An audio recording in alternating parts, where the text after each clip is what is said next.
네, 안녕하세요. 오늘 새와 사람의 공존을 위한 숫자들 인류새와 생태 기록의 의미라는 제목으로 강의를 맡은 성하나입니다.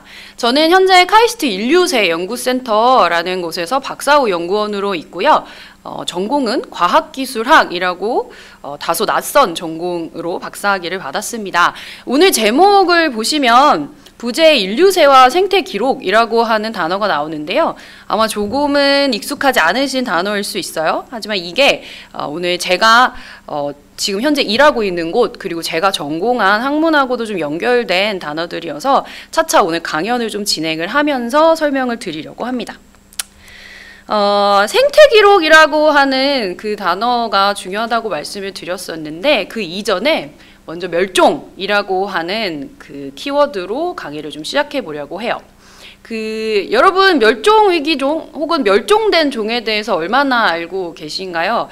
제가 여기 사진을 붙여온 새는 도도라는 새입니다. 실제로 기록으로만 남아있는 새여서 이렇게 그림으로 그 모습을 추정할 수밖에 없고 이 새는 1681년 이후에는 사실은 기록이 이제 보고되지 않고 있습니다. 아프리카 대륙의 남동쪽에 위치한 모리셔스라고 하는 섬에서 살았다는 것으로 알려져 있어요. 그래서 이 새는 그림을 보시면 알겠지만 상당히 크고 육중한 몸을 가지고 있었고 날지 못하는 새였다고 해요. 둥지도 땅에다 짓고 있었고, 근데 이때 모리셔스 섬에 사람들이 들어오기 시작을 하면서 사람이 이 날지 못하는 새를 잡아서 식량으로 활용을 하고 또 거기에 사람을 따라 들어온 쥐에 의해서 알이 파괴되는 등 굉장히 긴 기간에 걸쳐서 결국엔 멸종에 이르게 됩니다. 그래서 멸종하면 아마 여러분이 가장 좀 쉽게 접할 만한 새가 바로 도도예요. 그래서 여러 책들도 이제 존재를 하는데요. 근데 여기 원앙사촌이라고 하는 새는 조선 원앙이라고도 불렸던 새인데요. 아마 처음 들어보시는 분들 많으실 거예요. 이 새는 한국에서 멸종된 새입니다. 이 새 역시 도도보다는 한 300년 후에, 그러니까 다시 말하면 한 1916년 이후에 공식적인 보고가 되지 않았고요. 대신에 일본의 문헌들에서 좀 많이 발견이 된다고 해요. 조선 원앙이라고 하는 이름은 이 새가 한국에 살면서 일본으로 많이 선물이 되었기 때문에 붙여진 이름이라고 해요. 그래서 이 원앙사초는 지금 현재는 전 세계 표본이 3개 정도만 남아 있고 현재는 기록이 나와 있지도 않고 관찰이 되지 않아서 절멸이 추정되는 그런 새입니다. 자, 이렇게 이미 멸종돼서 볼 수 없는 새들도 있지만 혹자는 멸종이 현재도 계속 진행된다고 이야기를 하고 있습니다. 그래서 제가 이 강의를 좀 어떻게 시작할까 고민을 하면서 아주 최근 3월 4일에 나온 기사를 좀 가지고 왔어요. 여기 이 강의를 들으시는 분들이 어디 사시는지 잘 모르겠지만 한강의 지류인 중랑천과 공릉천에 새들이 사라져간다라고 하는 제목의 기사인데요. 이 제방수로공사 등으로 어떻게 보면 우리가 오늘 제가 처음으로 말씀드린 멸종이라는 키워드, 그러니까 현재도 진행되고 있는 멸종의 한 사례로 이야기를 해볼 수도 있을 것 같아요. 자, 이 멸종했을 때 대멸종이라고 하는, 그러니까 도도뿐만 아니라 실제로 지질 시대, 지구가 시작이 되고 나서 어떤 여러 차례 멸종이 이루어지게 되는데요. 그 중에 아마 가장 유명한 멸종은 공룡의 멸종일 거예요. 여러분 어렸을 때 공룡을 얼마나 좋아하셨을지 모르겠지만 운석 충돌로 인해서 공룡 모두가 멸종했던 사건들은 사실 굉장히 좀 유명합니다. 그래서 피터 브레넌이라고 하는 사람이 멸종연대기라고 하는 책 한국에 이제 번역되어 나와서 제가 좀 가지고 와봤는데요. 고생물학자나 지질학자들 멸종을 연구한 사람들에 따르면 지구 역사상 한 5번 정도의 큰 멸종이 있었다고 해요. 그래서 여기 제가 표시한 백악기 말이 바로 우리가 잘 알고 있는 운석 충돌로 인해서 공룡이 멸종한 그런 멸종을 이야기합니다. 자, 그런데 6번째 대멸종이라는 이야기를 좀 여러분이 들어보셨는지 모르겠어요. 그래서 이게 아까 제목에서 잠깐 등장했었던 인류새라고 하는 단어가 드디어 등장을 하는데요.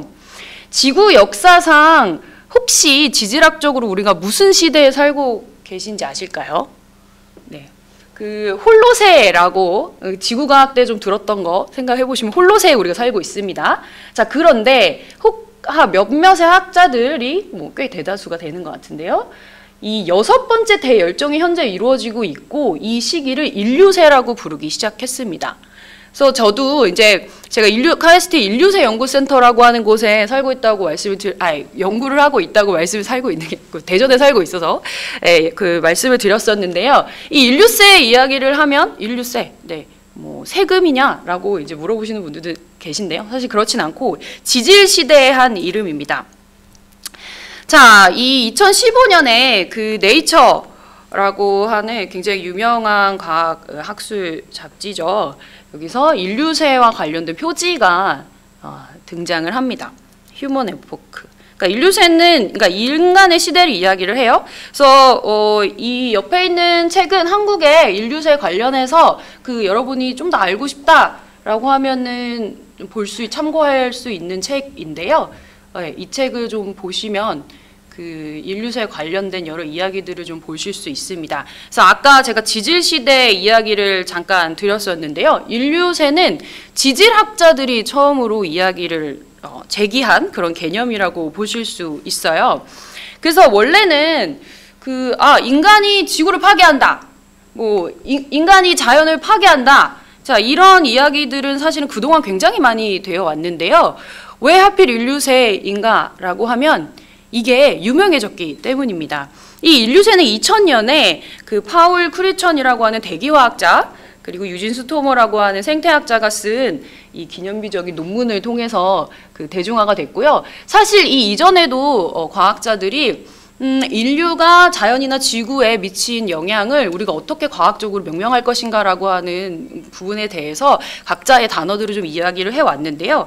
이 파울 크리천과 유진 스토머가 제기했던 인류세라고 하는 단어가 그 중에서 가장 큰 논쟁거리 그리고 가장 큰 어떤 대중적인 인기를 얻으면서 사실 한국의 이 인류세 센터라는 그런 움직임까지 일으키게 된 것이죠. 이 인류세 제가 아까 지질시대의 한 부분이라고 말씀드렸었는데요. 그 지구의 나이를 여러분 혹시 아시나요? 제가 아까 잠깐 얘기를 했었나? 46억 년 정도 됩니다. 그러니까 45억 7천만 년 이렇게 된다고 하는데요. 이걸 이제 24시간으로 환산을 하면 인류가 지구에 도래한 지는 한 5초밖에 되지 않는다고 해요. 진짜 얼마 안 돼요. 이것도 제가 찾아왔는데요. 보시면 쭉 이렇게 지구에 그 역사들이 쭉 있고요. 여기 이 표시 여기가 바로 11,700년 전에서 인류가 살고 있는 그 홀로세라고 볼 수가 있습니다. 근데 여기에 언젠지 아직 시점은 논쟁적이지만 인류가 지구에 막대한 영향을 끼치고 있는 시대를 이제 과학자들이 이야기를 하고 있는 것이죠. 자, 여기 제가 층수학적으로 인류세 시점 아직 논쟁적이라고 이야기를 했는데요. 인류세라는 개념은 사실 논쟁적이기 때문에 훨씬 더 흥미로운 것 같아요. 층서학이라고 하는 건 별건 아니고요. 여러분 지구과학 시간에 예전에 배웠던 기억을 조금 떠올리시면 지층이 있죠. 지구의 역사는 지층에 쌓입니다. 그래서 사실은 이 층서학을 하는 학자들은 자, 너무나 당연한 이야기지만 지층이 이렇게 쌓였을 때 밑에 있는 지층이 더 옛날에 쌓인 것이다. 이거를 지층 누중의 법칙이라고 하는데 이거에 따라서 자, 이 땅을 뚫고 이 지층의 어떤 표지들을 이용을 해가지고 이런 지도들을 사실 만들어 왔어요. 그래서 최근에 이 인류세를 주장하는 학자들은 그러니까 인류세라고 할 만한 어떤 지층의 증거들은 무엇일까? 이런 것들을 찾습니다. 그래서 혹시 여러분 조금 인류세라고 하는 단어에 익숙하시다면 인간이 만든 플라스틱이나 닭뼈 이런 것들이 땅속에서 발견되는 것들을 인류세의 증거로 계속해서 또 찾는 움직임도 있고요. 하지만 중요한 건 여전히 인류세의 시점이 언젠가라고 하는 점들은 학자들 사이에서 논쟁이 되고 있습니다. 그럼에도 불구하고 그 인류세를 대략적으로 100년, 200년 이런 식으로 좀 이야기를 하는데요. 그 인류가 지구에 등장하고 나서 나타난 여러 가지 변화들을 좀 이야기를 하면서 인류가 사실은 제가 아까 얘기했듯이 24시간 안에 5초 전에 등장했긴 했지만 정말 큰 변화를 일으켰다는 것들을 이렇게 좀 확인을 하고 있어요. 이걸 좀 거대한 가속이라고 부르기도 하는데요. 인류세를 이야기를 할 때 좀 되게 유명한 이런 그래프들입니다. 그래서 이 그래프는 아까 제가 소개해드렸던 그 책에서도 이제 보실 수 있는데요. 자, 언제부터 인류세를 이야기할 수 있을까? 좀 여러분 그 인간의 역사에 좀 그 익숙하시다면 뭐 산업혁명 시기를 좀 생각을 해보실 수도 있을 것 같고요. 그리고 1950년 이후라고 주장을 하는 학자들도 있어요. 그 왜냐하면 자, 이런 이유 때문입니다. 자, 인구가 이렇게 쭉 있다가 1950년 이후로 갑자기 굉장히 많이 늘어나고요. 이와 함께 보면 댐 건설, 그리고 물 사용, 비료 소비들이 갑자기 굉장히 증폭하기 시작을 합니다.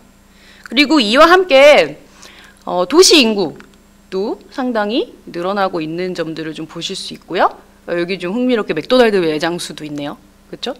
자, 그리고 뭐 자동차도 그렇고 50년대 이후로 갑작스럽게 인류와 관련된 여러 지표들이 급격하게 늘어나는 것들을 보실 수 있습니다. 이와 함께 지구를 이루는 그런 요소들에 대해서 그래프를 또 살펴보면 아까 봤던 그래프와 모양새가 좀 비슷하다는 걸 알 수 있어요. 이산화탄소, 여러분 뭐 기후위기로 최근에 잘 아실 만한, 그리고 아산화질소, 뭐 메탄, 그렇죠? 대홍수의 어떤 횟수들, 오존 고갈, 뭐 이런 것들이 저 인류의 그 앞에서 인류가 등장해서 급속하게 나타난 변화와 이제 그래프의 모양이 같다는 것을 알 수 있습니다. 그리고 역시 이 해양 생태계에 고갈된 어장의 뭐 수라든가 비율이라던가 아니면 여기 사실 오늘 제가 멸종을 이야기를 하면서 얘기했던 멸종생물의 어떤 그 수도 굉장히 늘어나고 있는 것을 보실 수 있어요. 그래서 인류세에 대해서는 여전히 그 어느 시점을 우리가 인류세로 부를 것인가 그 연구가 굉장히 진행되고 있습니다. 그래서 저희 센터에서도 그 지질 그 시대로서의 인류세를 뭐 논의하기 위한 여러 지표들을 좀 연구하고 있는데요. 이런 여러 가지 뭐 과학적인 그 인류세 지표를 찾는 것을 넘어서서 사실 인류세가 중요한 이유에 대해서 이 책을 쓴 앨리스는 이렇게 이야기를 하고 있어요. 인류세는 오래된 서사와 철학적 질문들을 다시 논의하고 다시 쓰도록 한다. 그래서 인간과 자연을 어떻게 연관시킬 것인가, 어떤 우린 새로운 서사를 이야기할 것인가, 인류가 자연이나 더 나아가선 사실은 지구의 행성적인 변화 그 자체에 영향을 미친다라고 했을 때 인간 존재의 의미를 어떻게 볼 것인가, 자, 이런 여러 가지 의문들을 던졌기 때문에 아마 인문사회학 그 분야에서도 이 주제를 가지고 수많은 논문들이 최근에 나오고 있다고 생각을 합니다. 자, 다시 이 멸종으로 돌아가서 그러니까 인류세라고 하는 개념이 우리가 인간과 자연, 인간과 지구 관계에 대해서 굉장히 새로운 이야기들을 그리고 새로운 생각들을 해야 한다는 뭐 어떻게 보면 새로운 변화를 일으키고 있다고 한다면 멸종에 대해서는 어떨까요? 제가 오늘 강의에서는 이 멸종 관련해서 이런 질문을 좀 던져보려고 합니다. 우리가 멸종을 어떻게 아느냐라고 하는 점이에요. 이 질문이 사실은 제가 전공한 과학기술학이라고 하는 전공하고도 좀 굉장히 연관이 있습니다. 과학기술학은 현대사회에서 과학과 기술이 뭐 우리에게 어떤 또 혹은 사회에게 어떤 영향을 미치고 있고 어떤 변화를 일으키고 있는가를 굉장히 철학적으로 사회학적으로 연구를 하는 학문이라고 보시면 될 텐데요. 뭐 이를테면 여러분 가족이라는 개념 혹은 생명이라고 하는 개념, 이게 사실은 200년 전, 뭐 300년 전만 해도 종교나 철학 하는 분들이 굉장히 중요한 그 개념으로 전문가로 이야기가 됐지만 오늘날엔 여러분 어때요? 건강이라든가 생명이라고 하는 거 누구한테 가죠? 우리는 의사한테 가고요. 또 과학자에게 여러 가지 것들을 물어보게 됩니다. 멸종도 마찬가지예요. 그래서 도도와 원앙산초 그리고 제가 아까 공릉천의 새들에 대해서 이야기를 할 텐데요. 이 시간의 간극에서 우리가 멸종위기에 처한 혹은 멸종된 어떤 동물에 대해서 어떻게 알고 있고 그것을 좀 어떤 의미로 바라볼 것인가, 어떤 관점으로 바라볼 것인가 라고 하는 것이 제가 오늘 이야기해 보려고 하는 주제라고 말씀드릴 수 있습니다. 그래서 도도를 먼저 우리가 어떻게 멸종된 걸 아느냐, 다 기록입니다. 이게 굉장히 보시면 제가 도도의 노래라고 하는 한국에 이제 번역돼 나온 책의 한 문구인데요. 한 역사문헌에 따르면 역사문헌에 등장합니다. 그러니까 사실 도도의 존재는 뭐 이런 어떤 사람들이 모리셔스에 방문한 사람들이 문헌에 기록한 걸 놓고 알았던 거예요. 그래서 도도는 풀을 물어다 알을 품는 둥지를 만든 것으로 보인다. 그래서 같은 문헌은 땡땡땡에서 중략하고 또 이때 모리셔스 섬을 찾았던 한 사람은 훗날 도도를 봤는데 울음소리가 어땠다. 뭐 이런 이야기를 한다거나 62년에 난파를 당해서 모리셔스 섬에 어떤 상륙한 사람이 그 기록 수기를 남겼을 때 거기에 이제 도도가 등장을 하는 거죠. 그러니까 도도는 우리가 이전에 존재를 했구나 그리고 멸종했구나라고 하는 게 그 이전의 기록들 그리고 그 기록이 더 이상 남겨지지 않는 순간 알게 됩니다. 원앙사촌의 경우에도 그래요. 원앙사촌 같은 경우에는 여러분 한국의 멸종위기종 홈페이지가 있습니다. 거기 가면은 이 원앙사촌에 대한 이야기가 나와 있는데요. 분포 현황에 이렇게 나와 있어요. 낙동강하구 저기 밑에 부산에 있죠. 그래서 암컷 한개체, 금강하구 오늘 금강하구 얘기가 조금 나올 텐데요. 한개체가 포획되어 표본으로 있대요. 그래서 원앙사촌이 존재했다는 것은 이 표본으로 알 수 있고요. 근데 이후에는 채집된 기록이 없다고 하죠. 그래서 여기 밑에 보면 세계적으로 표본이 3점밖에 없습니다. 그래서 원앙사촌 표본을 혹시 지나가시다 보시면은 귀하다는 거 아시면 될 것 같고, 그래서 이 이후에 발견 또는 채집된 기록이 없다. 그러니까 사실 우리가 잘 생각해 보면 세상에 사라져가는 동물들, 그러니까 뭐 우리가 사라져가는 사람들의 뭐 인간의 역사나 문화들을 기록하는 것만큼이나 멸종되고 있는 동물들조차도 사실은 이런 식의 기록이 중요하다는 점을 뭐 이 짧은 그 사례에서 알 수가 있는데요. 그래서 다시 말하면 도도나 원앙사촌 같은 멸종위기종, 우리가 멸종을 어떻게 하는가라고 하면 조사나 혹은 채집된 기록이 그 사이에 굉장히 중요한 역할을 하고 있다. 자, 오늘날은 어떨까요? 갑자기 왜 이런, 이거 사실은 그 멸종위기 야생 동식물에 관한 이제 한국에 있는 법의 일부예요. 그래서 왜 이걸 갖고 왔냐? 그러니까 사실 멸종에 관련된 이야기는 오늘날에도 진행되고 있습니다. 환경부에서는 멸종위기 야생 동식물을 이렇게 지정을 해서 계속해서 조사를 하고 있어요. 기록을 하고 있는 것이죠. 그래서 여기 보시면 이걸 다 보실 필요는 없고 1급과 2급을 나누고 있는데 그 핵심적인 기준이 개체수가 현저하게 감소된 것을 이야기를 합니다. 그래서 둘 다 우리가 멸종위기 야생 동식물을 이야기를 할 때 개체수를 가지고 판단을 한다는 것을 알 수 있는데요. 다시 말하면 오늘날에 이 멸종을 이야기를 할 때 뭐 도도나 원앙사촌, 뭐 표본, 채집, 관찰 기록들을 이야기를 하지만 현대사회에서는 개체수를 이렇게 계속해서 조사하는 게 중요하구나 라고 하는 변화들을 좀 알 수 있어요. 이 밑에는 멸종위기 종에 등록되어 있는 새들인데요. 그 한국에는 멸종위기 야생 생물이 267종이 있습니다. 그래서 이것도 뭐 이렇게 도표로 여러분도 굉장히 쉽게 좀 보실 수가 있는데요. 그 중에서 오늘은 제가 새에 대한 개체수 조사에 대해서 좀 이야기를 할 거라서 표시를 해놨는데요. 그 식물을 제외하고 동물 중에서는 조류가 63종으로 멸종위기종으로는 가장 많이 지정이 되어 있어요. 네, 그 점 좀 말씀을 드리면서 그래서 다시 잠깐 중간에 정리를 해보면 현대사에서 우리가 멸종이라는 거, 그러니까 멸종된 동물들 여러분 생각해 보시면 여러 동물들이 떠올 텐데 그 시기별로 우리가 멸종을 어떻게 다루어 왔고 어떻게 하는가라고 하는 문제에서 오늘날에는 사실 지속적으로 이 멸종위기 종으로 지정된 동물들의 개체수를 파악하는 생태 기록이 그 중심 역할을 맡고 있다. 그래서 이거를 생태조사 과학이라고 부를 수가 있습니다. 자, 이제 이 생태조사 과학에 대해서 오늘 좀 이야기를 해보려고 해요. 근데 이건 뭐 어떻게 보면 여러분이 과학으로 배우셨던 물화생지 이런 데 포함되는 것은 아닙니다. 물론 좀 생물하고 비슷할 수도 있어요. 사실 조금 더 다른 방식의 어떤 뭐 주제라고 볼 수 있는데요. 자, 여러분 인구 총조사는 아마 들어보셨을 것 같아요. 1925년부터 인구에 대한 총조사가 이루어졌었고요. 그래서 우리도 나는 연령대가 어떻고 나는 여성이고 그래서 어느 지역에 살고 있는 사람으로 국가가 계속해서 사실 조사를 하죠. 자, 근데 인구만 이 땅에 살고 있는 인구만 이렇게 조사를 해온 게 아니라 자연환경조사라고 해서 1986년부터는 국가가 자연 생태계를 조사하기 시작했습니다. 그래서 이 지도는 이렇게 자연환경 조사를 통해서 만들어진 그 결과로 나온 지도예요.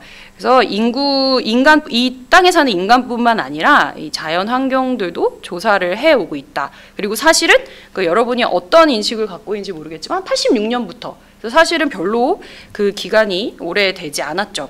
그래서 자연환경 조사는 여기 제가 혹시 익숙하시지 않을 것 같아서 가지고 왔는데요. 인구 센서스와 달리 녹색 센서스라고도 불리고요. 보시면 자연 생태계 전반에 대한 조사를 이야기를 합니다. 그래서 종류가 이렇게 한 3가지 정도가 있어요.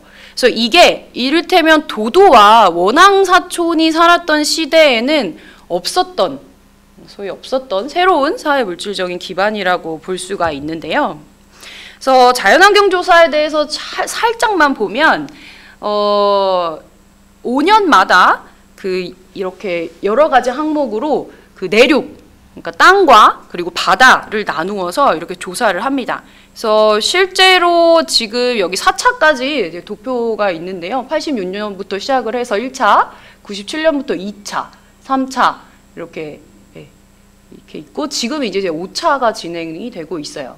그래서 제가 지도를 아까 잠깐 보여드렸는데 이런 조사들을 해서 우리가 보호할 만한 자연은 무엇인가, 그렇지 않은 건 무엇인가를 1, 2, 3등급으로 나누어서 이렇게 진하기를 통해서 나타낸 게 생태자연도예요. 이 생태자연도는 2007년부터 나오기 시작했죠. 그러니까 사실은 우리 이 역사에서 대한민국 정부가 자연 생태계라는 것을 이렇게 조사를 해가지고 기록하기 시작한 게 얼마 되지 않는다라고 하는 점. 자, 그리고 이 전국 조사뿐만 아니라 생태계별 조사도 이루어집니다.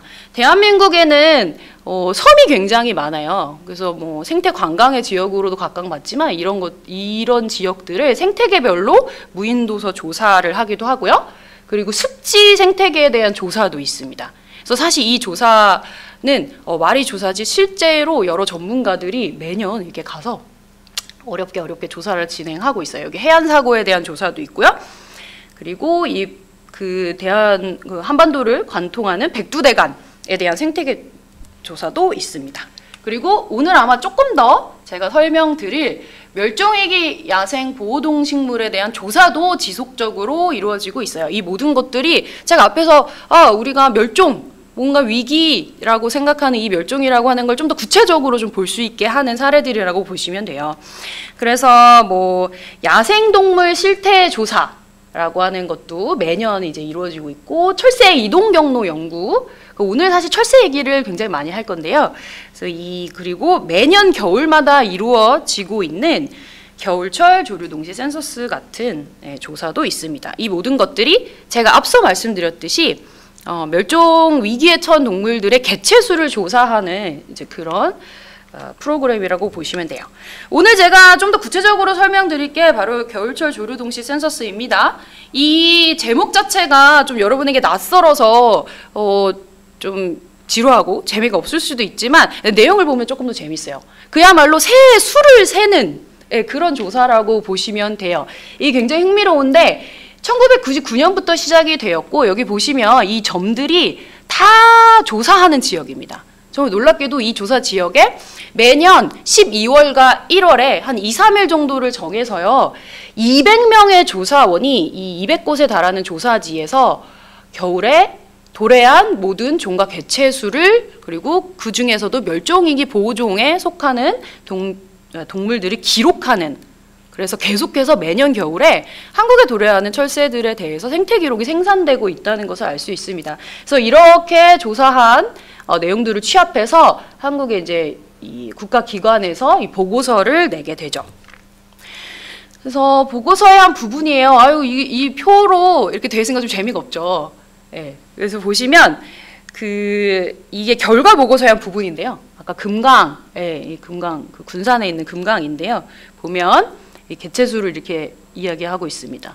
관찰대 종수가 이만큼, 개체수가 이만큼, 뭐 1월에 이만큼, 그렇죠? 그리고 여기 보면 아까 우리 잠깐 언급했던 멸종위기 야생생물, 이 1급 조류 흰꼬리 수리, 뭐 2급 조류는 이런 새들이 있었다. 자, 이런 것들이 사실 계속해서 데이터북처럼 이렇게 생산이 되고 있어요. 그러니까 제가 오늘 주제에서 앞에서 얘기한 키워드 생태 기록의 하나로 이 겨울철 조류동시 센서스를 이야기할 수 있을 것 같아요. 자, 이 센서스가 어떤 기록이냐 조금 더 설명을 하려면 2020년 1월에 도대체 한국에 그럼 겨울철에 새들이 얼마나 왔냐? 이걸 좀 얘기하면 여러분이 조금 더 관심을 가질 수도 있을 것 같아요. 여기 제가 써왔습니다. 읽으실 수 있나요? 저도 숫자에 그렇게 익숙한 사람은 아니어가지고 162만 9,106개체나 올 1월에 조사가 됐어요. 좀 되게 어떻게 보면 놀라운 숫자인데 이게 비교 증거가 없으면 좀 재미가 없죠. 계속해서 제가 철새 이야기를 하고 있는데요. 철새는 1년 내내 한국에 사는 새가 아니라 계절에 따라서 이동을 하는 새예요. 그래서 겨울철에 한국에 좀 더 따뜻한, 사실 좀 더 추운 데서 오거든요. 시베리아 이런 곳에서 와요. 그래서 추운 곳에서 조금 더 따뜻한 곳에서 월동을 하기 위해서 이제 오는 새들을 이야기를 하는데요. 보시면 이 조류 생태학자들이 굉장히 열심히 연구를 해가지고 이것도 재밌는데 아무튼 전 세계적으로 저만 재밌을 수도 있고 전 세계적으로 9개 정도의 철새 이동 경로가 있어요. 근데 그 중에 한국에는 이 동아시아 대양주 철새 이동 경로라고 하는 곳에 속해 있어요. 그래서 다시 말하면 이 이동 경로를 이동하는 새들이 사실은 봄, 여름, 가을, 겨울에 한반도를 계속해서 통과를 하게 됩니다. 근데 그 중에서도 제가 오늘 소개할 겨울철 조류동시 센서스는 겨울철에 이제 한국에 도래하는 새들을 이야기를 하고 있는데요. 그래서 겨울철 새는 대부분은 또 여러분 이건 뭐 갑자기 과학 시간이 되었지만 상식으로 좀 알아두면 좋아요. 160만 마리나 되는 새들이 한국에 있다는데 이 새들은 대부분 물새류입니다. 그래서 물새류라고 하는 것은 습지 생태계에 의존하며 살아가는 종을 이야기해요. 그래서 여기 가창오리도 있고요. 청둥오리도 있고요. 여기 숭릉유대 근처에 혹시 뭐 천이나 지류가 있다면 사실 겨울철에 이런 새들을 보셨을 수도 있는데 청둥오리는 사실 굉장히 많이 볼 수 있어가지고 그리고 여기 고니도 있고요. 큰 기러기도 있고 얘는 이제 검은머리 갈매기라고 하는 새예요. 그래서 이런 대부분 습지 생태계에 의존하며 살아가는 물새류들이 겨울에 한국에 이제 월동을 하게 됩니다. 아까 제가 160만 마리라고 소개를 했어요. 2020년 1월에 이제 한국에 도래한 개체수인데요. 이게 비교할 증거점이 있습니다. 아주 놀랍게도 이 생태 기록, 그러니까 특히 이 동아시아 대양주 철새 이동 경로를 이동하는 겨울에 철새들을 아시아에 있는 나라들이 조사한 것을 취합을 해가지고 보고서로 내고 있어요. 그래서 보시면 제가 이건 사이트의 수예요. 그러니까 지금 제가 200개 정도 됐다고 했죠. 그래서 지금 보고서로 나온 게 2015년께 최근이어서 이걸 가지고 왔는데요. 보시면 전체 수가 여기 인도가 사실은 뭐 400개, 300개 뭐 이렇게 좀 들쭉날쭉한데 인도의 개체수가 제일 1위고요. 한국이 2위라는 걸 알 수 있어요. 그러니까 한국이 사실은 이 동아시아 대양주 철새 이동 경로에 거쳐 있는 여러 나라들 중에 가장 이제 많은 새들이 기록되고 있는 상황이다라는 점 보실 수 있고요. 제가 강의를 위해서 최근에 혹시 어떻게 좀 얘기가 되고 있는지를 갖고 왔더니 여전히 다른 나라들 여전히 숫자를 취합하고 있는 중인 것 같아요. 한국 같은 경우에는 이 물새류가 130만 마리까지 이렇게 굉장히 많이 좀 기록이 되고 있다는 점을 알 수가 있습니다. 그래서 이런 사례들을 보면 현대 사회에서 우리가 살고 있는 지금 현대에 조사과학이 생산한 어떤 생태 기록이라고 하는 게 우리가 아까 멸종된 동물이다 혹은 멸종되고 있는 동물이다 이렇게 좀 애매하게 알았던 이런 존재들을 좀 더 구체적으로 좀 관계를 갖게 하는 그런 어떤 중요한 주제라는 점을 알 수가 있어요. 아까 제가 잠깐 소개드렸던 아시아의 이 물새류를 기록하는 센서스는 87년부터 시작이 됩니다. 사실 그 역사가 그렇게 오래되지 않았죠. 그래서 이 생태 기록이나 조사 과학에 대해서 제가 오늘 이렇게 하는 이야기가 어떤 점에서 좀 새로운지를 생각을 해보면 도도가 막 멸종을 했던 시기만 해도 조사 과학, 그러니까 어떤 자연을 조사하는 과학이라고 하는 것은 이를테면 향신료 무역을 위한 어떤 조사라던가, 그래서 뭐 제국주의 시대 혹은 뭐 대항해 시대에 어디 새로운 대륙을 우리가 탐험을 해서 이게 팔만한 새로운 자원들을 찾는 그런 조사 과학이 아마 여러분이 익숙할 만한 조사 과학일 수 있고요. 그리고 또 국가 안에서는 어떤 국가에 필요한 자원들을 관리하고 그것을 가독성 높게 어떻게 효율적으로 관리하느냐라고 할 때 보통 조사 과학의 역할에 대해서 이야기를 합니다. 자, 그런데 여러분 생각해 보세요. 제가 갖고 온 이 오늘날의 이 공릉천이나 중랑천의 새들이 사라져간다라고 하는 기사에서 인용되고 있는 이 개체수 급감과 관련된 조류 센서스는 사실은 앞에 불과 뭐 300년 전, 400년 전에 우리가 논의되어 온 조사 과학과는 굉장히 다른 면모를 가지고 있습니다. 그래서 보시면 기사 내용을, 다른 기사의 내용을 조금 더 자세하게 보면 이게 사실 지금 진행 중이에요. 3월 19일 기사예요. 예, 얼마 되지 않았는데 불필요한 하천 공사로, 그러니까 우리 보통 한강에 이 옆에 그 시멘트를 발라서 이게 지천 공사를 하죠. 그래서 이렇게 구비지게 보통 되어 있는 그 강을 조금 더 사람들이 어떻게 보면 접근 가능하게 뭐 데크를 만든다거나 이런 공사를 하는데, 이것 때문에 공릉천에서 철새가 급감한다는 게 문제가 이슈가 된 겁니다. 그래서 기사가 나오고 있어요. 그래서 내용을 하나 보면 환경부 조류 센서스의 결과, 이게 제가 앞에서 설명드린 겨울철 조류 동시 센서스예요. 그러니까 매년 그 기록이 생산된다고 말씀드렸죠. 그래서 이거에 따르면 조류 개체 수는 이 사이에 이만큼에 달했지만 지난해에 굉장히 급격하게 줄은 점을 볼 수 있습니다. 그래서 여기 조류 센서스에 대한 설명까지 이제 이렇게 나와 있는 거를 보실 수가 있어요. 그래서 여기에 이 기사에 인용되고 있는 겨울철 조류 동시 센서스가 매년 사실은 한국에 도래하고 있는 새들, 그리고 그게 어떻게 멸종에 다가가고 있는지, 그 지역에서 어떤 위협에 처해 있는지 같은 그런 사항들에 대해서 좀 이야기를 할 수 있는 기록으로 좀 얘기가 되고 있습니다. 잠깐 제가 사실 작년에 박사 학위를 받고 이렇게 강의를 하고 있는데요. 이 겨울철 조류 동시 센서스를 제가 괜히 얘기하는 건 아니고요. 실제로 박사 논문의 제 주제입니다.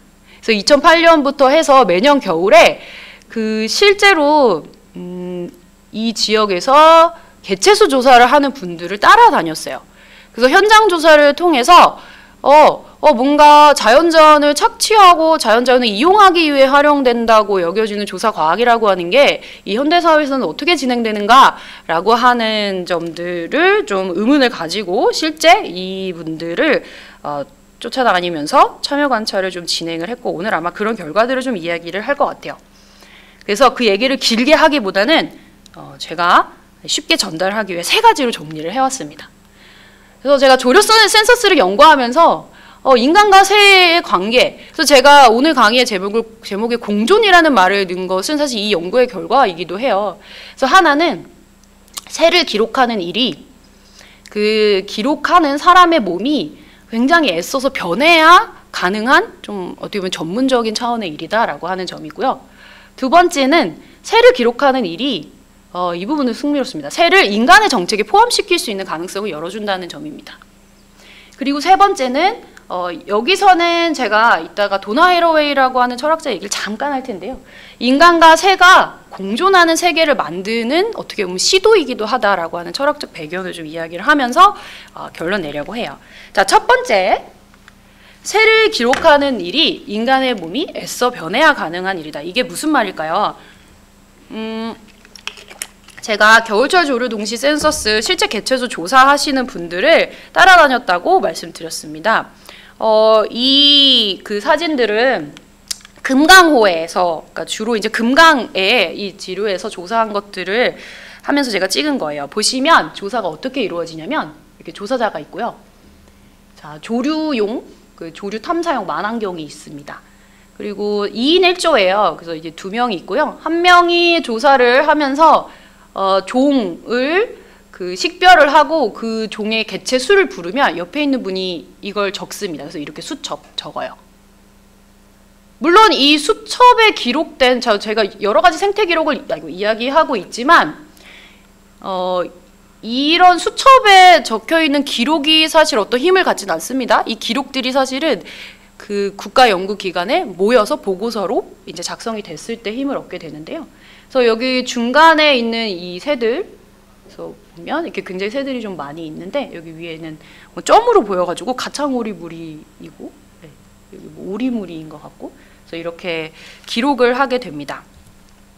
그래서 보시면 그 사실 여러분이 수를 센다라고 했을 때, 그리고 특히 과학에서 수를 센다라고 했을 때는 실험실 환경을 많이 생각을 하게 돼요. 뭐 배지에 이렇게 새들이 있고 배지에 세균들이 있고 뭐 줄을 세워서 잘 그 세기 쉽게 만드는, 그래서 애초에 실험을 시작을 할 때 뭔가 수를 세기 쉽게 만드는. 자, 그런데 이 조류 센서스 같은 경우는 그럴 수가 없습니다. 여러분 아시다시피 이 센서스 조사에서 세는 대상은 야생 조류예요. 그래서 계속 움직여요. 예를 들면 우리가 그 촛불 집회 같은 곳에서 사람을 센다라고 하는 경우보다 조금 더 사람들이 통되지 않는 대상이라고 보시면 될 텐데요. 그리고 심지어 내가 그 조사원이 새를 센다라는 것조차 새들은 사실 인식을 할 수가 없죠. 자, 그래서 보시면 대부분 이렇게 새들이 쉴 때, 잘 많이 움직이지 않을 때 가서 세야 하고요. 때로는 이게 가창오리 무리인데 굉장히 뭐 우리나라에 한 30만, 40만 마리까지도 기록되고 있는 새들인데, 이런 새들이 발견되면 이렇게 뭉쳐 있으니까 세기 어렵잖아요. 그래서 한 번에 못 세고 여러 번 가서 이 새들을 또 세야 하기도 하고요. 그래서 조사하는 그 구간은 뭔가 표준화되어 있거나 쉽게 셀 수가 없고요. 이렇게 보시면 여기 후트티인데 이 차량을 타고 지나가다 갑자기 나타나요. 그러니까 기록이 되기를 기다리기보다 이들은 사실은 갑자기 나타나고, 사람들은 긴장하고 있다가 갑자기 나타난 이 새들을 계속해서 사실 기록해야 하는 그런 실행이라고 보시면 될 것 같아요. 보시면 이게 새가 없어 보이는데요. 만원경이라는 기구를 아까 제가 잠깐 여기 보시면 보여드렸는데, 이 만원경으로 보면은 이 속속들이 새들을 이제 찾아내는 것도 사실 일입니다. 그러니까 다시 말하면 새를 조사하기 위해서 애써서 새들을 찾아 나서야 하고요. 그리고 갑자기 나타나는 새들을 기록하기 위해 언제나 안테나를 이렇게 켜두어야 하는 그런 작업이 바로 조류 센서스, 그러니까 조류 개체수 조사라고 할 수 있어요. 그래서 조금 더 조류 센서스의 구체적인 장면들을 제가 좀 화살표를 통해서 가지고 왔는데, 이 만원경, 그러니까 조류 조사는 보시면 어떤 기구 없이 불가능하죠. 넓은 지역을 가까이서 보기 위한 이 만원경이 필요하고요. 쌍안경을 사용하기도 합니다. 기동력이 좋기 위해서. 그리고 차량, 배, 뭐 혹은 걷기를 이용을 해서 그 조사 지역에 이제 닿아야 하고요. 그리고 옆에 이제 기록하는 분이 있어서 이제 기록을 이렇게 하게 되죠. 이 모든 것들이 정돈된 어떤 공간이 아니라 사실은 계절에 따라 변화하고, 때로는 뭐 본인들이 의도대로 사실 배치시킬 수 없는 새들이 나타나는 그런 그런 지역과 대상에 대해서 조사한다는 점을 염두에 둔다면 이 애써 찾아야 한다라고 하는 점이 조금 더 와 닿으실 수 있을 것 같아요. 조사를 조금 더 복잡하게 만드는 것은 바로 이 200곳의 서로 다른 조사지의 지리적인 특성 때문입니다. 여러분 좀 저는 사실 이 지도를 보고 굉장히 좀 흥미로웠어요. 아니, 새들이 그렇게 우리 주변에 많이 있다고? 이런 생각이 사실 처음에 들었었는데, 실제로 보면 여기 한강입니다. 저 한강에서 조사하시는 분들도 따라다녔었는데요. 이 한강의 서강대교 부근에서 조사를 진행을 해요. 여기서도 새들이 이제 세어지고요. 여기는 이제 군산의 그 농경지 옆에 저수지입니다. 저수지에도 새들이 있어가지고 새들을 조사를 해요. 그러니까 보시면 아시겠지만 한강의 옆에와 그리고 어떤 저수지 근처, 그리고 섬도 포함이 돼요. 유부도라는 곳. 지리적인 지역들이 굉장히 달라요. 그래서 다시 말하면 한 사람이 이 지역들을 전문적으로 다 가서 조사할 수가 없는 거예요. 그래서 기본적으로 200곳에서 동시에 사진을 찍듯이 조사를 하기 때문에 애초에 한 사람이 할 수도 없지만, 이 각각의 지리적 지역에 어디 새가 오지? 이런 것들을 정확히 사실 아는 어떤 지리적인 지식도 이 조사에 굉장히 중요하게 됩니다. 그래서 여기 보시면 뭐 물새류라고 했는데 물에서만 사는 건 아니고 이 물에서 쉬다가 와서 농경지에서 이렇게 먹이를 먹습니다. 여기는 뭐 아마 기러기류인데요. 자, 지금 쭉 제가 사진을 보여드리고 있는데 뭐 한 가지 혹시 눈치채셨을지 아닐지 모르겠지만 만환경이나 혹은 쌍안경을 이용을 해서 어때요? 새들로부터 멀찍이 떨어져서 조사를 하고 있어요. 그 좀 눈치채셨나요? 여기 보면 그쵸? 사진들도 그렇고요. 이 사진들도 그렇고 사실은 새 바로 옆에 가까이 가서 셀 수가 없어요. 왜일까요? 새들이 날아가기 때문이죠. 새들이 날아가면 난리가 납니다. 이거 어떻게 세? 중복되지 않기 위해서 동시에 200개 조사 지역에서 세는 거거든요. 자, 그래서 새들은 어떻게 보면 사람이 왔는지 눈치채지 못하게 그런 순간에 맞추어서 새들을 세야 하는 그런 되게 흥미로운 조사예요. 그래서 여기서 보면 사실은 기러기가 굉장히 예민한 새입니다. 조금만 가까이 가도 고개를 쳐들고 아마도 뭐 사냥을 많이 당한 그런 게 있어서 그런 새여서 그런 경험이 있어서 그런 것 같은데요. 보면은 여기 다 고개를 쳐박고서는 아주 편안하게 먹이를 먹고 있어요. 그러니까 이 조사자는 사실 새들이 민감하지 않는 거리를 멀찍이 두고서는 조사를 하고 있다는 점을 알 수가 있습니다. 그래서 뭐 아까 장소에 대한 얘기, 지리적인 정보의 지식에 대한 얘기도 했는데요. 사실 이 센서스 조사에서 가장 흥미로운 것은 새를 세기 위해 뭔가를 세기 위해 그것에 가까이 가는 대신에 적당한 거리를 두고 멀어져야 한다는 거예요. 그래서 이게 제가 유부도에 사실 조사를 함께 가면서 가장 크게 느낀 건데요. 자, 유부도는 굉장히 중요한 철새 도래지 중에 하나입니다. 그래서 여기 이게 그 만환경으로 보는 시점을 제가 운 좋게 사진을 찍은 건데요. 이 새들은 검은머리 물대새라고 하는 새들이에요. 그래서 보면 여기 조사자가 자, 멀리서 이렇게 새들을 보고 있죠. 이 언덕에 앉아있는 새 무리를 보고 다가갑니다. 좀 다가가요. 네. 그러다가 새를 좀 봐요. 얘네가 나를 알아채나? 자, 여기서 보시면 이 조사하는 모든 장소들이 새와 사람이 서로가 서로를 제가 이제 저는 여러분을 볼 수 없긴 하지만 새가 사람을 또 사람이 새를 사실 어떤 장애물 없이 볼 수 있는 탁 트인 장소라는 점을 알 수가 있어요. 자, 그래서 이 사람이 조사하는 사람은 계속해서 접근해 가면서 아까 기러기처럼 이 검은머리 물대새가 사람을 인식하고 날아가는지 날아갈 만한 거리인지 아닌지를 사실 계속해서 가늠하면서 가까이 갑니다. 그래서 보면 이렇게 볼 때랑 이렇게 볼 때는 뭐가 더 세기 쉬울까요? 이 아래에 있는 게 더 세기 쉽겠죠? 그래서 최대한 가까이 가는 게 좋은데 가까이 가버리면 새들이 날아가죠. 자, 그래서 굉장히 그 적당한 거리를 새들의 반응을 눈치채면서 알아채고 그 지점을 그때그때 정하는 것이 이 조사원들의 전문성에 굉장히 중요합니다. 자, 이건 사실은 그냥 제가 그 목격한 그냥 주관적인 이야기가 아니라 보니까 동물행동학에 이런 이야기가 있어요.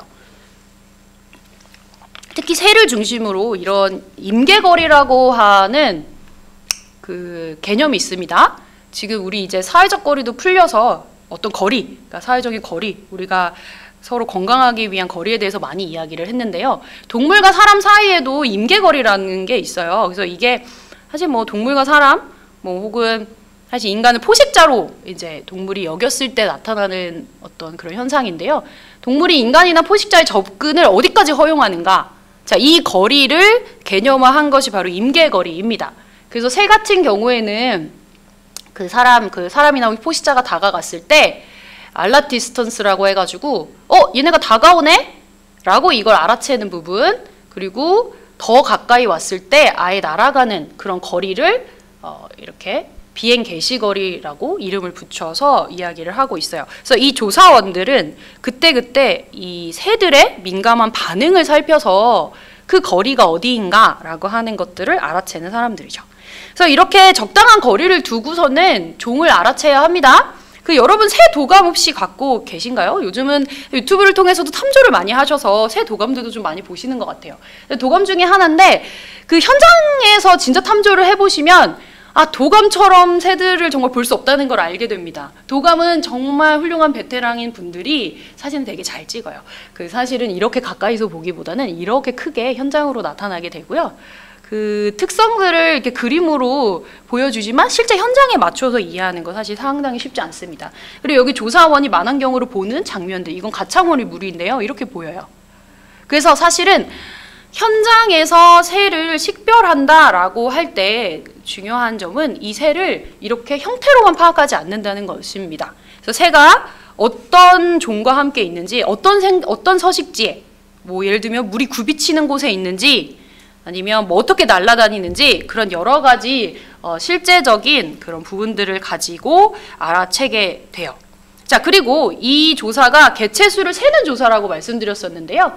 자, 이 조사, 자, 여기 가창오리의 물인데 세기가 가장 어려운 새 중에 한 명인데 어떻게 셀까요? 자, 이거 아까 그림 중에 하나, 아까 보여드린 사진 중에 하나입니다.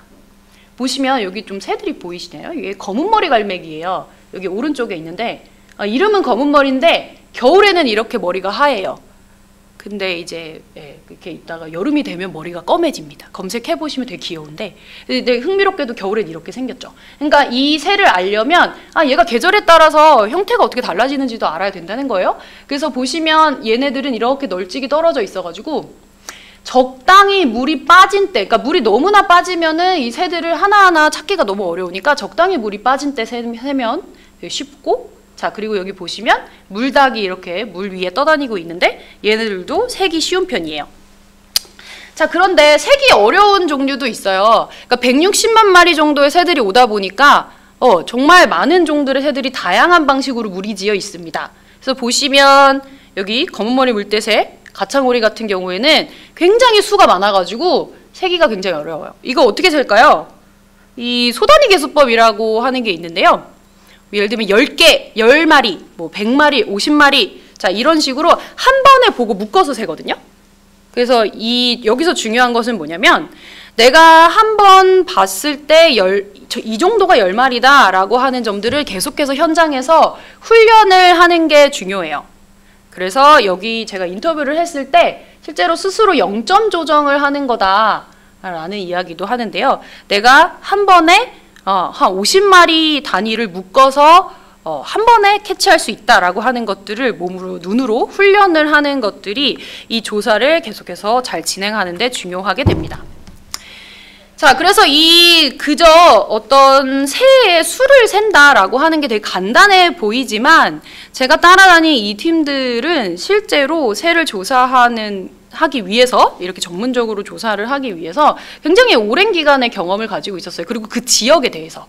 그래서 조사원 A 같은 경우 한강에서 조사를 했던 분은 10여 년 이상, 뭐 조사원 B 같은 경우에 20년, C도 생태 그 조사를 20년 가까이, 이렇게 오랜 기간의 경험을 통해서 각각 조사하는 그 지역에 도래하는 새들에 대해서 굉장히 그 시각적인 것 혹은 지리적인 것, 그리고 새를 세는 그 여러 가지 그 개체수와 관련된 전문성들이 발달되어 있는 그런 분입니다. 그래서 철새를 기록하는 그 능력이라고 하는 게 있다. 그래서 실제 조류 센서스에 보면 조사 지역은 수십 년 혹은 수년 조사를 해온 지역 전문가에게 할당했다는 이야기가 나옵니다. 그래서 왜냐하면 이 전문가가 조류가 어느 지역에 분포해 있는지 정확히 알기 때문이다라고 해요. 그래서 이분들은 그 실제로 새들, 그 지역에 도래하는 그 새들을 사실은 탐지할 수 있는 특별한 몸을 가진 분들이다. 자, 그래서 이 첫 번째 이야기를 좀 길게 했는데요. 그 뒤에 이야기를 쭉 좀 해보겠습니다. 이렇게, 자, 어떤 새를 기록하는 일이라고 하는 게 어떻게 직접 가서, 그러니까 새가 있는 곳에 직접 찾아가서 새들을 직접 대면하고 그 대면할 수 있는 어떤 능력을 가진 이들에 의해서 기록되고 있다라고 하는 점에 이어서 제가 좀 말씀드릴 부분은 이 새 기록의 결과라고 하는 게 새를 인간의 정책에 포함시킬 수 있는 그런 계기를 마련해 준다는 점입니다. 자, 아까 보여드렸듯이 현장에서 이렇게 만환경으로 혹은 쌍안경으로 기록한 이 수첩에 있는 숫자들은 이렇게 결과 보고서로 이렇게 등장을 번역이 됩니다. 그래서 보면 금강호 같은 경우에는 이 지역에 12월에 관찰된 종수가 어떻다 이런 표들이 이제 보고서로 이렇게 정리가 되는데요. 보면 자, 이 그냥 표와 수표, 그러니까 숫자로 이루어진 표가 도대체 어떤 의미가 있을까라는 생각을 할 수 있는데요. 여러분 혹시 우리나라의 대표적인 철새 도래지를 좀 아시나요? 보시면 여기 제가 뭐 가지고 왔는데요. 가장 대표적으로는 뭐 낙동강에도 철새가 굉장히 많이 도래를 하고 여기 곳곳에 철새 도래지들, 중요한 철새 도래지들이 기록이 되어 있고 이게 사실 탐조를 할 때 많은 분들이 좀 이렇게 참고를 하는 그런 지역들이에요. 자, 그런데 이게 제가 겨울철 조류동시 센서스 하는 지역이랑 이렇게 봤을 때 상당히 좀 비슷한 면모들을 보입니다. 그래서 실제로 한국의 가장 중요한 첫 번째 철새 도래지로 꼽혔던 지역이 낙동강이에요. 이 낙동강 같은 경우에는 66년에 굉장히 일찍 가장 최초로 우리나라에 보호할 만한 철새 도래지로 지정이 되는데요. 그 역사적인 기록을 찾아보면 이때부터 개체수 조사라고 하는 생태 기록이 그 근거에 중요했다는 점을 알 수가 있습니다. 그래서 아주 흥미롭게도 부산 동아고등학교의 조류연구반이라고 하는 곳에서 1958년부터 새들을 낙동강에 도래하는 새들을 계속해서 기록해 왔고 그게 굉장히 중요한 기록으로 남아있고 이게 천연기념물 179호로 낙동강 하류 철새지를 지정하는데 이제 중요한 역할을 하게 됩니다. 그래서 제가 겨울철 조류동시 센서스 얘기를 계속해서 하고 있는데요. 이 센서스가 이제 시작되기 위해서 새들이 전국에 어디 도래하는가 이거를 조류학자들이 전국적으로 이제 뒤져가면서 연구를 한 게 있어요. 예비조사가 있는데요. 이 예비조사를 할 때마다 계속해서 이 소위 말하는 철새 도래지, 어디가 중요한 철새 도래지인가가 계속해서 바뀌게 됩니다. 그래서 이건 제가 경향신문에서 갖고 온 하나의 사례인데요. 보시면 93년과 97년 사이에 조류 센서스를 위해서 예비조사가 진행이 되고요. 여기 서산의 천수만이라고 하는 지역이 그 이전까지 사실은 여기 낙동강이나 주남저수지라고 경남 쪽에 철새 도래지들이 계속해서 얘기되어 왔다면 90년대부터는 서남해 지역이 굉장히 중요한 철새 도래 지역으로 밝혀지게 돼요. 그렇죠? 그리고 99년부터 제가 센서스 시작이 됐다고 했는데요.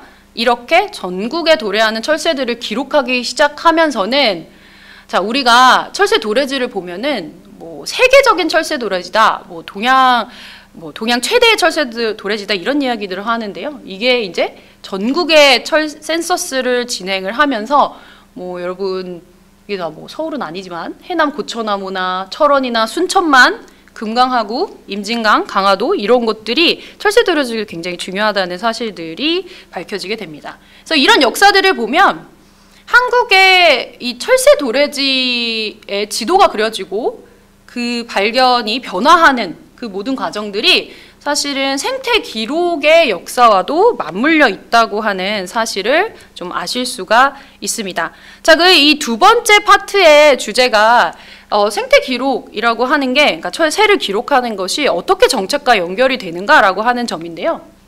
그래서 실제로 우리가 새를 기록을 하면서 알게 된 것은 새들이 어느 지역에 도래를 해서 살게 되는가라고 하는 점이었어요. 그래서 이 조사 이후에 철새를 어디서 보호할 것인가 라고 하는 질문에 대해서 농경지가 여러분 알고 있는 논이나 밭이 철새의 서식지로 굉장히 중요하다라고 하는 사실들이 밝혀지게 됩니다. 그래서 보시면은 1999년에 센서스가 시작이 되는데요. 여기 야생조류의 서식지로 농경지 역할 기대라고 하는 이제 뭐 보도자료들이 나오면서 그 실제로 이 센서스의 중요한 사이트였던 그죠? 개체수가 굉장히 많이 기록된 이 지역들을 중심으로 농경지에서 어떻게 야생동물인 철새를 보호할 것인가라고 하는 정책이 실시가 되고 이것이 제가 앞서서 설명드렸던 조류에 대한 생태 기록과 연관이 되죠. 그래서 구체적으로 현재 지금 한국에서 진행되고 있는 이 정책이에요. 그래서 여기 제가 갖고 왔는데 겨울철 조류동시 센서스의 결과가 그쵸? 이 생물다양성 관리 계약이라고 하는 농경지에서 철새를 보호하기 위한 이 정책으로 사실 연결되어 있는 상황입니다. 아까 조사지에서 이 농경지에서 머리를 박고 밥을 먹고 있던 기러기를 조사하는 장면을 제가 말씀을 드렸었는데요. 이 생물다양성 관리 계약이 바로 그렇게 머리를 박고 농경지에서 밥을 먹는 새들을 어떻게 계속 보호할 것인가 라고 하는 그 지점을 사실 정책적으로 실현시킨 것이라고 볼 수가 있겠어요. 이 생물다양성 관리 계약은 새들한테 먹이를 주는 거니까 어떤 식으로 진행이 되냐면 뭐 먹이를 일부러 주기도 하고요. 그러니까 얘네들이 먹는 거는 아무래도 농경지에 있는 벽씨들이겠죠. 그 벽씨를 직접 뿌려주기도 하고요. 때로는 그 농경지에 있는 그 벼들을 덜 수확을 합니다. 그 마치 감나무에 있는 감을 남겨두면 까치들이 와서 먹는 것처럼 이렇게 농경지에서 직접적으로 새들이 먹기 위한 어떤 보리를 경작을 한다거나 아니면 벽씨를 좀 남겨둔다거나 라고 하는 뭐 그런 것들을 유도를 하고 이렇게 했을 때 이 농부들에게 어느 정도의 그 보상을 해주는 이제 그런 정책이 실제로 진행이 되고 있고 이게 생태 기록 그러니까 새들은 농경지에서 많이 서식을 하는구나 라고 하는 지점하고 연결이 되는 것이죠. 그래서 보시면 아까 이렇게 실제 조사를 하면서 농경지에서 취식을 하고 있는 새들을 많이 볼 수 있었다는 점. 자, 그리고 이게 국가에서만 이런 일을 한 게 아니라 전국에 새들이 어디서 서식을 하는가라고 하는 점이 밝혀지면서 서산 천수만 같은 지역은 철새도래지 굉장히 중요한 곳으로 밝혀지기 시작을 했는데요. 여기에 실제 사람들이 모여서 벽씨를 나눠주기 시작을 합니다. 새들이 굉장히 많이 온다고 제가 말씀드렸었는데요. 천수만 같은 경우에는 올해도 흑두루미 무리가 정말 많이 왔는데요. 이 무리들이 왔을 때 자, 사람이 수확하고 나서 남은 벽씨만으로 새들이 사실은 다 먹이를 먹기 힘들다는 판단 하에서 이렇게 민간에서 새 그 먹이를 주기도 해요. 그래서 이런 것들이 어떻게 이루어지냐? 사실 그 원동력의 밑에는 새들이 이런 농경지에 있고 어느 농경지에 많이 오는가라고 하는 점을 우리가 알기 때문에 가능한 것이겠죠. 자, 또 하나 사례로 들게 철새가 도래하는 지역이다 라고 하는 점이 밝혀지면서 이게 지역의 생태관광 정책과도 연결이 된 사례입니다. 그래서 이게 좀 흥미로운데요. 보면 여기 군산에 있는 금강 철새 조망대라고 하는 곳이에요.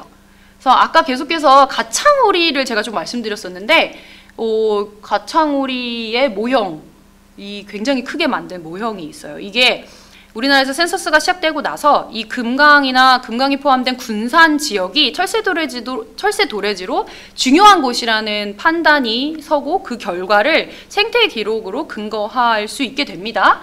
그러면서 이 생태 관광의 지역을 만들게 돼요. 그래서 여기 보면 들어가자마자 여기 겨울철 조류동시 센서스가 기록이 쭉 나오면서 한국에 이런 식의 새들이 많이 오는 지역 중에 금강과 이 군산이 중요하다라고 하는 점들을 이렇게 내보이고 있습니다. 실제로 금강은 이제 가창오리가 많이 도래하는 지역으로 여전히 이제 중요하고요. 그리고 이 군산시에서는 국제 철새 축제 같은 것들도 진행을 하면서 이 철새와 관련된 그 새로운 생태 기록을 기반으로 해서 이런 여러 가지 일들을 하게 돼요. 자, 그리고 마지막으로 새를 기록하는 일이라는 게 인간과 새가 또 공존하는 세계를 만드는 시도이다라고 하는 부분을 좀 말씀드리고 싶은데요. 새를 기록한다라고 하는 거 앞에서 제가 새를 어떻게 기록하는가, 인간의 몸이 변화해야 하는 것이다 라는 점들을 좀 말씀을 드렸고요. 그리고 뒤에서는 이 기록을 기반으로 이 기록이 그냥 남는 것이 아니라 실제로 지역사회를 뭐 변화시킨다거나 혹은 우리가 뭐 야생 조류의 서식지로서 농경지가 굉장히 중요해졌다라고 하는 새로운 변화가 있었다는 사실을 좀 말씀을 드렸는데요. 이 부분은 이 새 기록과 새 공존의 문제를 조금은 더 철학적인 차원에서 이야기해 보려는 파트라고 보시면 될 것 같습니다. 자, 아까 처음에로 돌아가면 인류새 얘기를 제가 말씀드렸었어요. 인류새가 중요한 이유, 인류새가 사실은 오래된 인간과 자연을 연관시켜온 그런 부분에 대해서 새로운 서사를 가능하게 해주고 또 그 새로운 서사를 적극적으로 좀 고찰하게 해주는 이제 그런 역할을 한다라는 앨리스라는 생태학자의 말을 제가 인용을 좀 했는데요. 그걸 위해 갖고 온 철학자가 도나 해러웨이라고 하는 철학자입니다. 한국에 역시 트러블과 함께하기라고 하는 책 외에도 여러 가지 책들이 사실 번역되어 나와 있는데요. 이 책이 가장 최근에 나온 책이어서 제가 가지고 왔어요. 그래서 이 책을 보면 그 해러웨이라고 하는 학자는 그 과학기술학자이기도 하고 여기 개 반려견과 사진이 있는데요. 이 반려견과의 관계를 과학기술학적으로 풀어서 우리가 비인간과 함께 산다는 것이 무엇인가? 그리고 이런 비인간 동물들을 우리의 그 철학적인 서사에 어떻게 포함시킬 것인가? 이런 것들을 이제 고민하는 학자라고 볼 수 있는데요. 자, 이런 고민점, 다시 말하면 제가 새에 대해서도 계속 이야기를 했고 해러웨이는 동물에 대해서 개에 대해서 이야기를 했지만 이런 비인간인 동물들을 어떻게 우리가 실행하는 세계에 초대할 것인가, 어떻게 서술할 것인가, 이런 질문을 실뜨기라고 하는 비유를 통해서 좀 쉽게 설명하려고 합니다. 여러분 실뜨기 그 게임 혹시 기억하실지 모르겠어요. 굉장히 어렸을 때 했던 게임인데 이거 그림 보면 좀 기억하실까요? 이거 지금도 팔고 있어서 제가 가지고 왔는데 그 실뜨기 같은 경우에는 2명 이상이 필요해요. 그래서 이렇게 동그랗게 그 묶인 실을 가지고 제가 이렇게 뭔가 모양을 만들면 앉아 계신 분이 와서 그 모양을 바꾸게 되죠. 그럼 사실은 내가 그 상대방이 어떻게 모양을 바꿀지 모르지만 지속적으로 서로가 서로 상호작용을 하는 가운데에 실뜨기 게임이 진행이 됩니다. 그 해러웨이는 우리가 비인간과 함께 살아간다고 하는 것은 이런 실뜨기다라고 비유를 하게 되는데요. 이 실뜨기, 다시 말하면 비인간과 우리가 어떤 세계를 만들어 간다라고 하면 실뜨기를 통해서 이해해 볼 수 있겠다. 그래서 여기서 특히 생태기록과 관련해서 중요한 점은 인간이 실뜨기 게임에 원래는 인간만 참여를 해왔죠. 근데 만약에 여기에 비둘기나 아니면 개, 아니면 제가 앞에서 강의에서 계속 설명드렸던 가창오리나 오리들을 초대를 하려면 어떻게 해야 할까요? 이들이 사실은 실뜨기 게임에 참여할 수 있는 모양을 만들어야 합니다.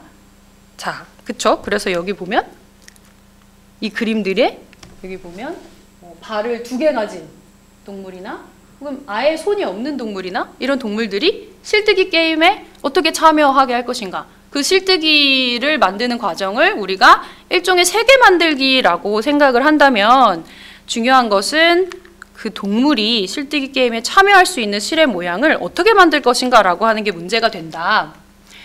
그렇게 본다면 사실 이 겨울철 조류동시 센서스라고 하는 여전히 한국에서 아마 올해도 이루어질 것이고요. 작년에도 이루어졌던 이 생태 기록의 과정이라고 하는 것이 이 실뜨기의 어떤 모양을 어떻게 할 것인가. 그러니까 예를 들면 겨울철새를 우리가 만드는 세계에 포함을 시키는 거죠. 그 과정, 그 실뜨기 모양을 어떻게 고안할 것인가 라고 하는 점, 이 점에서 굉장히 중요한 어떤 고찰점을 준다고 볼 수가 있겠습니다. 그래서 보시면 이 센서스가 하는 일, 제가 앞에서 설명을 해드렸듯이 농경지의 새들이 중요해서 이들이 여기에 살고 있다. 그렇다면 여기에 이들이 부족한 먹이를 주면서 돌본다. 혹은 어떤 정책을 실시한다. 라고 하는 점들, 어떻게 보면 이 생태 기록을 통해서 이 겨울철 새들이 응답을 하고 다시 계속해서 농경지에 올 수 있는, 다시 말하면 겨울철 새들이 참여할 수 있는 실뜨기의 모양을 만들어내는 그런 과정이라고 해러의 말에 따르면 좀 비유를 해볼 수 있겠고요. 그래서 어떤 것들은 철새들이 사실은 응답을 할 수 없는 실뜨기 모양도 있어요.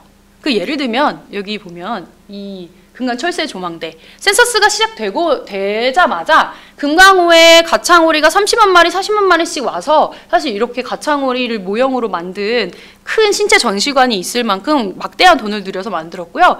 매년 철새 축제도 했지만 사실은 여기 이 지역에서 이 기관에서 이루어졌던 축제와 그 여러 가지 것들은 사실 2018년에 끝났습니다. 그래서 더 이상 사실은 이게 어떻게 보면 이루어지지 않은 건데요. 이 축제가 왜냐하면 철새가 사실은 오는 시기에 맞추어서 축제를 할 수 없게 되었고 또 더 나아가서 사실 뭐 조류 인플루엔자 같은 여러 문제들이 이제 생기면서 어떻게 보면 이 사례 같은 경우에는 겨울 철새가 계속해서 오도록 만드는 혹은 이 축제에 비인간인 철새를 참가시킬 수 있는 실뜨기의 모양을 만들어내는데 실패를 한 거라고 볼 수가 있겠죠. 하지만 이거에 반대로 아까 얘기했듯이 생물다양성 관리계약 혹은 계속해서 천수만에서 새들에게 먹이를 주는 그런 행위들은 어떻게 보면 이 생태 기록에 기반을 해서 이 새들이 어떻게 실뜨기에 참여할 수 있게 할 것인가 라고 하는 차원에서 그 충분한 초대를 하는 자 그래서 아까 제가 보여드렸듯이 이 흑두루미가 계속해서 천수만에 이렇게 늘어나고 있는 모습들을 좀 볼 수가 있어요. 그래서 어떻게 보면 우리가 이 실뜨기를 어떻게 모양을 고안할 것인가 그 모양은 예를 들면 뭐 이렇게 농경지라고 하는 곳을 철새 서식지로 생태 기록에 따라 잘 탐지하고 여기를 어떻게 돌보느냐라고 하는 문제랑도 연결이 될 수도 있고요. 한편으로는 그렇지 않고 그냥 철새를 상징으로만 활용을 하면서 응답할 수 없게 하는 실뜨기의 모양을 만들 수도 있고요. 이런 여러 가지 차원을 좀 철학적으로 생각을 해볼 수 있습니다. 자, 그리고 이거에 더해서 최근에 이 생태 기록과 관련해서는 제가 겨울철 조류 동시 센서스는 국가가 실행을 하는 것이기 때문에 계속해서 정부가 실행하는 거라는 좀 생각을 가지실 수 있는데요. 최근에는 정말 뭐 이전과 다르게 생태 기록 방식이 디지털화되면서 기록 주체가 다양화되는 그런 모습들도 볼 수가 있습니다. 이건 다시 말하면 이 세계 만들기로서의 실뜨기에 주체들을 되게 다양하게 참여시키는 거라고 비유할 수 있어요. 그래서 보면은 이 네이처링이라고 하는 사이트인데요. 여기에는 뭐 서울의 새, 아니면 곧잘 생명의 기록, 그리고 성남시, 그리고 사실은 오늘 제가 앞에서 이제 소개해드린 이 공릉청과 관련된 기록들도 존재를 합니다. 제가 앞에서 기사에서는 조류 센서스 관련해서 이야기를 했어요. 뭔가 어느 지역에서 철새의 개체수가 감소한다. 이게 문제가 될 수 있다라고 했을 때 말씀드렸듯이 99년부터 한국에 기록되어 온 겨울철 조류 동시 센서스의 자료를 이용할 수 있겠죠. 자, 그런데 이 생태 기록의 횟수와 시기와 참여하는 사람들이 좀 달라지기 시작을 하는 게 최근의 변화입니다. 그래서 이 기사를 다시 보면 아까 똑같은 그 공릉청 관련된 기사인데요. 제목 자체가 조금 자극적이기도 하네요. 환경영향평가서가 외면한 새들 청소년이 기록했다라고 하는 부분이에요. 그래서 보면 공릉천인데요. 하천정비공사에 대해서 보시면 청소년 시민과학자들이 8개월 동안 탐조 일지를 이제 작성을 했고 이게 사실은 제가 앞에서 말씀드렸듯이 어느 그 공릉천의 생태적 가치를 증명해 주는 것으로 효과를 보고 있죠. 그래서 이게 국가가 사실은 이 공사를 위해서 어떤 평가를 한 것과 굉장히 차이가 난다라고 하는 점. 그래서 보면 오늘 키워드인 이 기록이라고 하는 게 생태 기록이라고 하는 게 실제 우리가 자연의 보존과 개발을 이야기를 할 때 그것을 재검토할 것인가 아닌가에 있어서 굉장히 좀 중요한 키워드가 된다라고 하는 점을 다시 한번 볼 수가 있습니다. 그래서 최근에 이렇게 생태 기록의 주체나 방식들이 다양화되는 것들 보실 수 있는데요. 그 사례 중 하나가 이 공릉천의 이 청소년 탐조인 연합입니다. 그래서 보면 네이처링에 이렇게 기록이 되어 있어요. 그 보시면 아까도 뭐 160만 마리가 겨울마다 뭐 한국에 도래한다 이런 얘기를 드렸죠. 이게 어떻게 보면 한반도에 새 존재라고 하는 것을 일깨워주고 그 존재를 계속 유지하기 위해서 어떻게 할 것인가라고 하는 새로운 정책이나 질문들로 올망하게 되는데요. 이 지도가 상당히 흥미롭습니다. 공릉청만 진짜 조사를 했어요. 그래서 여기 조사가 쭉 되어 있습니다. 사진도 찍고요. 그래서 보면 마치 이런 다른 곳에는 새들이 존재하지 않는 것처럼 보이죠. 그래서 여기 공릉천에 새들이 정말 많이 존재를 하고 이 기록을 통해서 기록이 사실 그렇게 오래되진 않았어요. 이걸 통해서 정말 매일 갔던 것 같은데 이렇게 조사를 해서 이게 사실 앞에 학천 조사를 재검토해야 한다는 기사가 나올 정도로 이슈화 시키는데 영향을 미치죠. 자, 이런 식으로 기록을 해온 민간 단체는 사실은 최근에 등장한 것은 아닙니다. 혹시 대학연합 야생조류연구회라고 하는 곳이 있어요.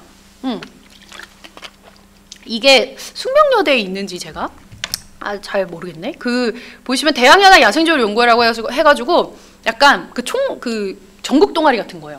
근데 이게 되게 역사가 오래됐어요. 한 1980년 뭐 본격적으로 한 84년 뭐 이때 시작했다고 볼 수 있을 텐데, 대학연합 야생조류연구회는 아마 강의 들으시는 분들 중에 아시는 분들도 있을 것 같아요. 지금도 활동하고 있는 동아리고요. 이 동아리가 독특한 점은 단순히 그냥 탐조를 하는 동아리가 아니라, 제가 생태 기록을 이야기를 했죠. 아까 되게 지루해 보이는 그 표 안에 종의 식별한 결과와 종의 수를 한꺼번에 기록하는 보고서들을 굉장히 오랫동안 사실은 출간을 해온 단체입니다. 민간 단체입니다. 그래서 보면은 여기 낙동강. 자, 제가 아까 그 낙동강 잠깐 얘기했죠. 낙동강은 1966년에 천연기념물 철새도래지로 지정되는데, 이게 한국에서는 철새도래지로 처음으로 이제 보호지역으로 지정된 곳이라고 말씀드렸는데요. 이곳을 30년간 기록을 이렇게 하고 계속해서 발표회를 하는, 그리고 이렇게 기록을 하면서 제가 몸이 변한다고 했잖아요. 실제 조류 센서스, 아까 200명의 전문 조사원들이 필요하다고 했는데 그거 궁금하지 않으세요? 조사원들 도대체 누가 있나? 그래서 사실 다 조류 전공자이지는 않고요. 이 중에 몇 분은 이렇게 대학연합 야생조류연구회에서 오랫동안 새들을 이렇게 개체수를 세고 종을 식별해온 이런 특수한 어떤 능력을 가지고 있는 분도 계십니다. 여기 보면 한강에서 조사하신 분이, 뭐 이분은 조류 생태학 연구를 계속 하고 계시긴 하지만 이 야조회의 한 일원으로서 계속해서 한강에서 주로 이제 한강에서 조사를 하면서 그 새를 조사할 수 있는 몸을 갖춰 오신 그런 분인 거죠. 그래서 대학연합 야생조류연구회는 이렇게 기사로도 많이 나와 있고요. 자, 그리고 또 소개해드릴 단체가 새만금 시민생태조사단이에요. 이 모든 게 뭐 이제 시민과학이라고 하는 이름으로도 소개가 많이 되는데요. 자, 이분도 저희가 따라다녔던 그 센서스 조사원 중에 한 명입니다. 그러니까 꼭 조류 전공자가 아니에요. 이분은 이 새만금 일대 유부도, 군산, 금강호 쪽에 도래하는 새들에 대해서 굉장히 잘 알고 계시고 그 새들을 조사할 수 있는 몸을 가지신 분인데요. 새만금 시민생태조사단은 2003년부터 시작을 해가지고 굉장히 오랫동안 지금까지도 새만금의 수질과 생태 같은 것들을 기록을 해왔어요.